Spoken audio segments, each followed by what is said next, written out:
السلام علیکم، welcome to my channel. حضرت علی السلام بتاتے رہے کہ ایک مرتبہ کا ذکر ہے کہ حضرت علی رضی اللہ عنہ کے پاس ایک شخص حاضر ہوا اور کہنے لگا کہ اے امیر المومنین، میرے اور میری بیوی کے درمیان محبت نہیں ہے، پیار نہیں ہے۔ وہ ذرا ذرا سی بات پر مجھ سے ناراض ہو جاتی ہے، بات بات پر جھگڑا کرنے لگتی ہے۔ یا امیر المومنین، ایسا کیوں ہو رہا ہے؟ اس کا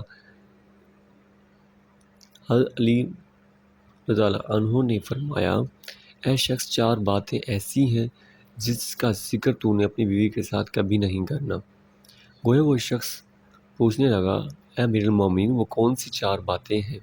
حضرت علی رضی اللہ عنہ نے فرمایا، تم کبھی بھی اپنی بیوی کے سامنے اپنی کسی پریشانی کی وجہ سے مت رونا، ورنہ تم بیوی کی نظروں میں ایک کمزور ترین انسان کہلائے جاؤ گے۔ دوسری بات یہ ہے کہ اس کی ہر جائز حاجت پوری کرو، ہر جائز مراد پوری کرو، مگر اپنی آمدنی کے متعلق اسے کبھی مت بتانا۔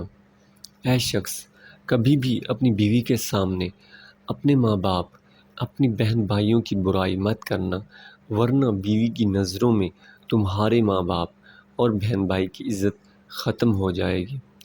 چوتھی بات یہ ہے کہ کبھی بھی اپنی بیوی کے سامنے اس کے ماں باپ، بہن بھائیوں کی برائی مت کرنا، ورنہ وہ تمہاری دشمن بن جائے گی۔ یہ 4 باتیں کبھی بھی اپنی بیوی کے ساتھ مت کرنا۔ تو خواتین و حضرات، آپ کو حضرت علی رضی اللہ عنہ کے فرمان اچھے لگے ہوں تو اپنے دوستوں اور رشتہ داروں کے ساتھ ضرور شیئر کریں، چینل کو سبسکرائب کریں، ویڈیو کو لائک کریں۔